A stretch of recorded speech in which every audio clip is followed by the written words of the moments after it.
शं वरुणः शन्नो भवत्वर्यमा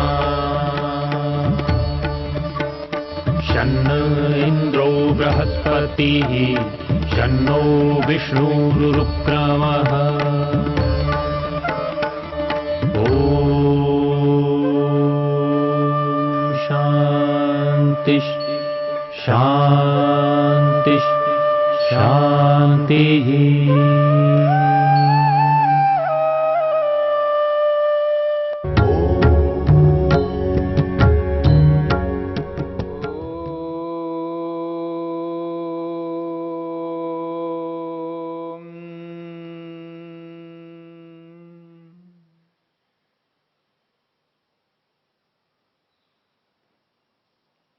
समाधि पाद के 43वें सूत्र को लेकर के हम विचार कर रहे हैं। स्मृति परिशुद्धो स्वरूप शून्य इव अर्थमात्र निर्भासा निर्वितर्का। महर्षि पतंजलि ने सवितर्का समापत्ति को लेकर के विचार किया था 42वें सूत्र में। सवितर्का समापत्ति जिसमें शब्द, अर्थ और ज्ञान तीनों एक साथ विद्यमान हैं।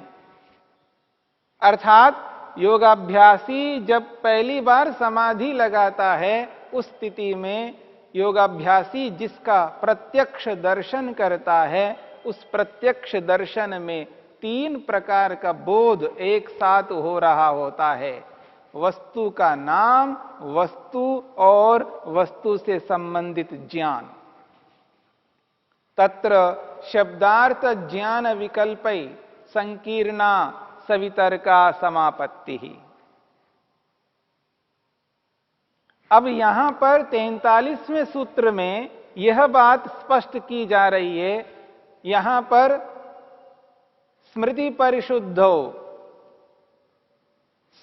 परिशुद्धौ स्वरूप शून्य इव अर्थमात्र निर्भासा निर्वितर्का। यहां पर निर्वितर्का समापत्ति को लेकर के विचार किया जा रहा है। पहली समापत्ति सवितर्का समापत्ति थी, अब यह निर्वितर्का समापत्ति है।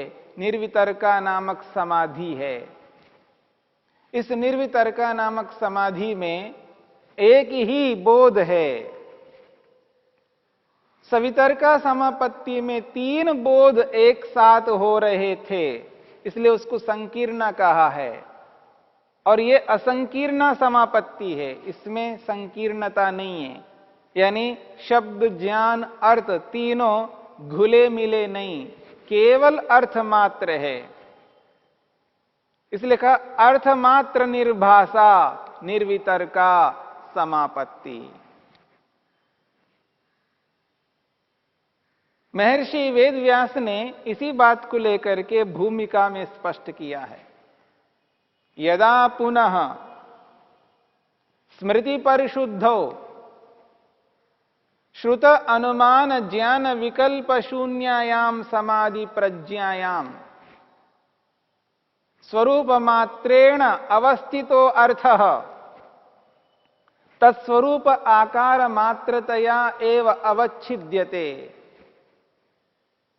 जब नाम हट जाता है, समाधि के काल को लेकर के बात कही जा रही है। जब समाधि लगती है, वस्तु का दर्शन हो रहा है, तो कहते हैं स्मृति परिशुद्ध हो, नाम के हट जाने पर और शाब्दिक ज्ञान के हट जाने पर, आनुमानिक ज्ञान के हट जाने पर। इसलिए कहा श्रुत अनुमान ज्ञान विकल्पायाम। श्रुत अनुमान ज्ञान विकल्प शून्यायाम समाधि प्रज्ञायाम। जहां शाब्दिक और आनुमानिक ज्ञान से शून्यता है, न तो शाब्दिक ज्ञान है न आनुमानिक ज्ञान है, केवल वस्तु का प्रत्यक्ष है। स्वरूपाकारेण अवस्थितो अर्थः, अपने स्वरूप में अवस्थित पदार्थ है, अपने निज स्वरूप में है। जो वस्तु जैसी है उस वस्तु को उसी रूप में तत्स्वरूप आकार मात्रतया एव अवच्छिद्यते। वो वस्तु जैसी है उसी रूप में प्रकट हो रही है, केवल अर्थ तत्व है, केवल वस्तु का बोध हो रहा है। पहली बार समाधि लगाने पर 3 प्रकार का बोध एक साथ हो रहा था, अब केवल एक ही बोध हो रहा है, वस्तु मात्र का बोध हो रहा है। और ये वस्तु मात्र का बोध उस स्थिति में होता है जब योगाभ्यासी समाधि के लगाने के बाद में बार बार उस समाधि को लगा कर उस नाम को हटाता है, उससे संबंधित जानकारी को हटाता है, अब केवल वस्तु मात्र का बोध कर रहा होता है। इसी स्थिति को समझाने के लिए महर्षि वेदव्यास कहते हैं तत्परम प्रत्यक्षम। उस प्रत्यक्ष को परम कहा, उत्कृष्ट श्रेष्ठ कहा है। इससे बढ़कर और प्रत्यक्ष नहीं होता जिसमें केवल अर्थ मात्र का बोध होता है। तत्परम प्रत्यक्षम। महर्षि पतंजलि ने जिस बात को लेकर के सूत्र में स्पष्ट किया है उसी बात को भूमिका के रूप में वेदव्यास कह रहे हैं तत्परम प्रत्यक्षम। वो तो परम प्रत्यक्ष है। सूत्रकार ने स्वरूप शून्य इव अर्थमात्र निर्भाषा कहा। अर्थमात्र निर्भाषा निर्वितर्का, केवल अर्थमात्र प्रकट हो रहा है। इसी को महर्षि वेदव्यास कहते हैं तत्परम प्रत्यक्षम। जिसमें केवल अर्थमात्र का बोध होता है वो है उत्कृष्ट प्रत्यक्ष। इससे उत्कृष्ट और कोई प्रत्यक्ष नहीं होता है। तत्परम प्रत्यक्षम। तच्च तच्च श्रुतानुमानयोर बीजम। महर्षि वेदव्यास कहते हैं तच्च श्रुतानुमानयोर बीजम।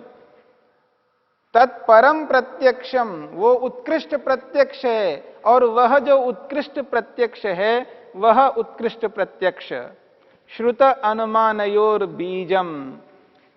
शब्द ज्ञान और अनुमान ज्ञान का वो बीज है, कारण है, आधार है। यदि वो उत्कृष्ट प्रत्यक्ष नहीं होता तो श्रुत और अनुमान ज्ञान भी नहीं होते। क्योंकि श्रुत ज्ञान अनुमान ज्ञान प्रत्यक्ष के आधार पर हैं, प्रत्यक्ष मूलक है।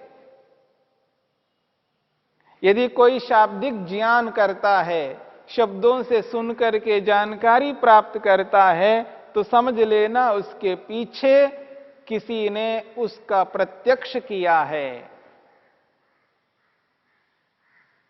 यदि किसी ने उस पदार्थ का प्रत्यक्ष नहीं किया है तो वो शब्दों के माध्यम से नहीं कह सकता। फिर कहा आनुमानिक ज्ञान, किसी को अनुमान से ज्ञान हो रहा है, इसका अर्थ है उसके पीछे प्रत्यक्ष है। बिना प्रत्यक्ष के शब्द ज्ञान होता है, बिना प्रत्यक्ष के अनुमान ज्ञान होता है। क्योंकि ये जो अनुमान है वो लिंग को देखे बिना, लिंग को प्रत्यक्ष किए बिना नहीं होता। यानी प्रत्यक्ष के बिना अनुमान नहीं होता, प्रत्यक्ष के बिना शब्द ज्ञान नहीं होता। 3 प्रमाण हैं, प्रत्यक्ष प्रमाण, अनुमान प्रमाण और शब्द प्रमाण। इन तीनों प्रमाणों में मुख्य है, योनि है, आधार है, बीज है प्रत्यक्ष। इसलिए कहा तच्च श्रुत अनुमानयोर बीजम, तच्च प्रत्यक्षम, तत्प्रत्यक्षम। वो जो प्रत्यक्ष है, वो प्रत्यक्ष श्रुत और अनुमान का बीज है, आधार है, कारण है। क्यों? तो महर्षि वेदव्यास स्वयं स्पष्ट कहते हैं। क्या कहते हैं? ततः श्रुतानुमाने प्रभवतः, ततः श्रुतानुमाने प्रभवतः, ततः प्रत्यक्षतः, उस प्रत्यक्ष प्रमाण से ही, उस प्रत्यक्ष प्रमाण के कारण से श्रुत ज्ञान और अनुमान ज्ञान प्रवृत्त होते हैं।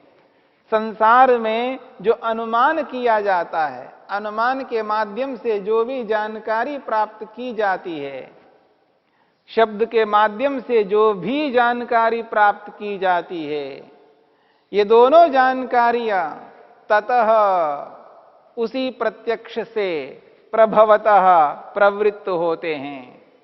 इसलिए महर्षि वेदव्यास स्पष्ट कहते हैं ततः श्रुत अनुमाने प्रभवतः, उसी प्रत्यक्ष के कारण से शाब्दिक और अनुमानिक ज्ञान प्रवृत्त होते हैं। इस संसार में जहां कहीं पर भी शब्द के माध्यम से जानकारी प्राप्त की जा रही है, उस जानकारी के पीछे प्रत्यक्ष कार्य करता है, और जहां कहीं पर अनुमान से जाना जा रहा है, उसके पीछे भी प्रत्यक्ष कार्य करता है। इसलिए कहा तत्परम प्रत्यक्षम, उसको उत्कृष्ट प्रत्यक्ष कहते हैं। तच्च श्रुतानुमानयोर बीजम, और वो श्रुत और अनुमान का बीज है, आधार है, कारण है, उसका मूल है। क्योंकि उसी से ये दोनों प्रवृत्त होते हैं। ततः श्रुतानुमाने प्रभवतः, न च श्रुतानुमान ज्ञान सहभूतम तद्दर्शनम। विशेष बात कही जा रही है। महर्षि वेदव्यास कहते हैं, वो कहते हैं जब साक्षात प्रत्यक्ष हो रहा है, जिस वस्तु का दर्शन हो रहा है समाधि में, निर्वितर्क समाधि में जिस प्रत्यक्ष को वो कर रहा है, उस प्रत्यक्ष के काल में न च श्रुतानुमान ज्ञान सह युक्तम तद्दर्शनम, न च श्रुतानुमान ज्ञान सहभूतम। वो जो दर्शन है, वो जो प्रत्यक्ष है, उसके साथ में श्रुत ज्ञान नहीं रह सकता और अनुमान ज्ञान नहीं रह सकता। केवल प्रत्यक्ष है, वस्तु मात्र का दर्शन है, उसके साथ शब्द ज्ञान जुड़ करके नहीं रहता, उसके साथ अनुमान का ज्ञान जुड़ करके नहीं रहता है, केवल प्रत्यक्ष रहता है, केवल प्रत्यक्ष ज्ञान है। इसलिए बात कही जा रही है न च श्रुतानुमान ज्ञान सहभूतम तद्दर्शनम, तद्दर्शनम प्रत्यक्ष दर्शनम। समाधि में जो प्रत्यक्ष दर्शन हो रहा है, उसके साथ में श्रुत नहीं है और अनुमान नहीं है, केवल प्रत्यक्ष है। इसलिए इस ज्ञान को, इस प्रत्यक्ष को परम प्रत्यक्ष कहा है। इसलिए महर्षि वेदव्यास कहते हैं तस्माद असंकीर्णम, तस्माद असंकीर्णम प्रमाणांतरेण योगिनो, तस्माद असंकीर्णम प्रमाणमंतरेण योगिनो। योगिनः, योगी को जो प्रत्यक्ष हो रहा है, प्रमाणमंतरेण, प्रमाणमंतरेण अन्य प्रमाण के बिना, यानी शब्द प्रमाण के बिना, अनुमान प्रमाण के बिना, उन दोनों प्रमाणों के बिना, असंकीर्णम दर्शनम, वो असंकीर्ण दर्शन है। असंकीर्ण दर्शन का अभिप्राय है उस दर्शन में, उस प्रत्यक्ष में नाम आकर के घुलता मिलता नहीं, और उस वस्तु से संबंधित जानकारी वहां पर नहीं आती है, केवल पदार्थ है, केवल पदार्थ का प्रत्यक्ष हो रहा है। न तो नाम का अनुभव हो रहा है उस समय, न उस वस्तु से संबंधित जानकारी वहां अनुभव में आ रही है। केवल वस्तु वस्तु का दर्शन करता है। तस्माद असंकीर्णम प्रमाणांतरेण योगिनः निर्वितर्क समाधिजम तद दर्शनम, वो निर्वितर्क समाधि से उत्पन्न होने वाला दर्शन है, केवल प्रत्यक्ष दर्शन है, केवल वस्तु मात्र का दर्शन है। ये ऊंचा दर्शन है, उत्कृष्ट प्रत्यक्ष है। जब साधक योगाभ्यासी समाधि लगाता है, जब पहली बार समाधि लगती है, उस पहली बार समाधि में उस पदार्थ का नाम भी उसको पता रहता है। वस्तु तो सामने प्रत्यक्ष हो ही रही है और उस वस्तु से संबंधित जानकारी भी उसको बोध हो रहा होता है। तीनों को बोध, तीनों का एक साथ अनुभव कर रहा होता है। दोबारा समाधि लगाता है, दोबारा उन तीनों का बोध करता है और लगातार समाधि लगाता हुआ आगे बढ़ता है। तो धीरे धीरे धीरे धीरे जब समाधि परिपक्व हो रही होती है, दृढ़ बन जाती है, उस दृढ़ अवस्था में जब समाधि लगती है, उस दृढ़ अवस्था में अब केवल वस्तु मात्र रहता है, नाम हट जाता है और उस वस्तु से संबंधित ज्ञान हट जाता है, केवल वस्तु का प्रत्यक्ष करता है।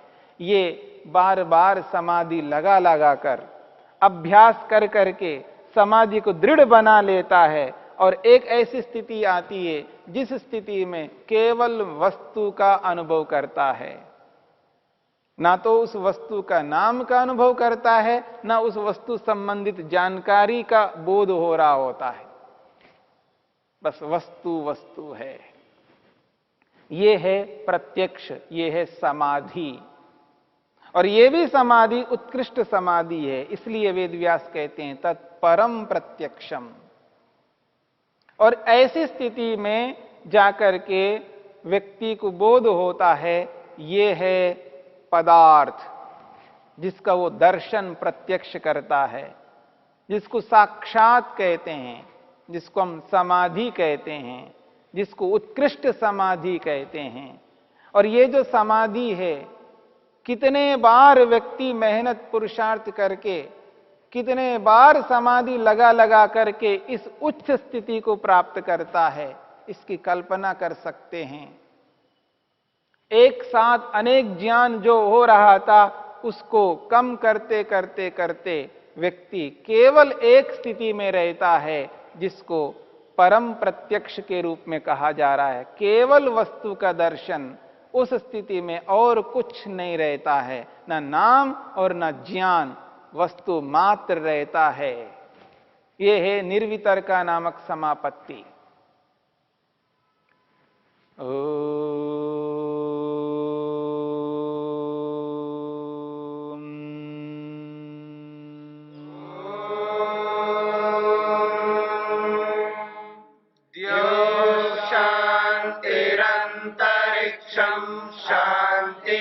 पृथिवी शान्तिरापः शान्तिरोषधयः शान्तिः वनस्पतयः शान्तिर्विश्वे देवा शान्तिर्ब्रह्म शान्ति सर्वं शान्ति शान्तिरेव शान्ति क्षमा शान्तिरेधि।